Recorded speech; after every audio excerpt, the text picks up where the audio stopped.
I'm Carson. I'm Jordan. Welcome to Take Two, and today we're going to be discussing the latest Seth Rogen comedy, Sausage Party. Want to see that shit?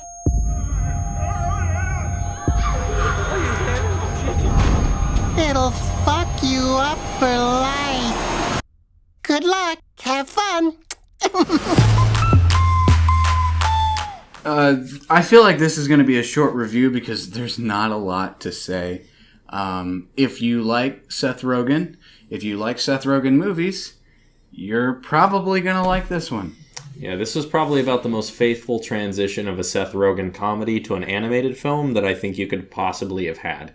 The concept of it is incredibly creative, I think, but at the same time, I think it holds itself back. This movie suffers a lot from what you call the Ted effect, which is, taking something that's cute and cuddly and not supposed to say these absurd things or be in these absurd situations, and then you put them in these situations and, it's automatic comedy. That's a detriment for me in this, in so much as the movie wants to make itself rated R, and it was very close to being an NC-17. Yeah. But they didn't end up going through with it. The thing is, you can make an R-rated raunchy comedy, but you don't have to say fuck every 2 seconds.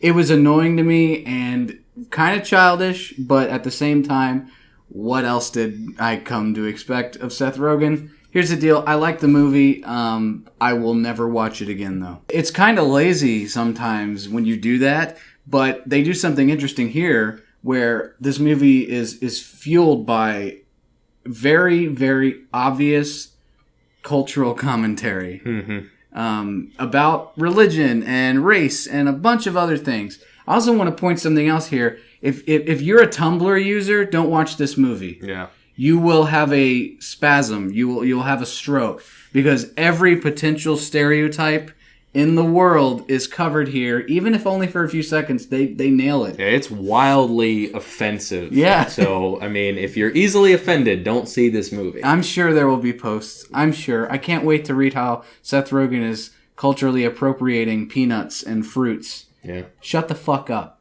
Something that surprised me as soon as the movie started, when I saw the trailers for this, I was like, okay, they got a really cheap animation house to make this because DreamWorks ain't going to animate this. Pixar, they're not going to animate this. Who's going to animate it? And I don't know who did. But honestly, it wasn't terrible. The animation was actually pretty good in a lot of ways because the lighting wasn't ridiculous. All the characters had great expressions. They moved very well, really creatively too, with a lot of the character design in this. And at the same time, there's some lazy character design. I hate how the bun looks. Yeah, it's very, very unappealing. It's off-putting as hell. But there's like a piece of licorice in this that's really clever. There's a piece of gum in this. Very funny. It's hilarious. And I don't know, it's half and half, but overall I'd say the movie looks pretty damn good. Yeah, for what it is, it can be a little cheap looking in some sections, but there are other sections like where there's forced focus that would look really, really good, surprisingly. And I think they use like some painting and matte painting looking things because there's a shot where they look over the supermarket and it looks just like a painting, which is like they didn't animate or model this entire grocery store, which is kind of funny, but it fits. There's a lot of people that contributed voices to this, and some of them are very small parts, some of them are pretty big parts.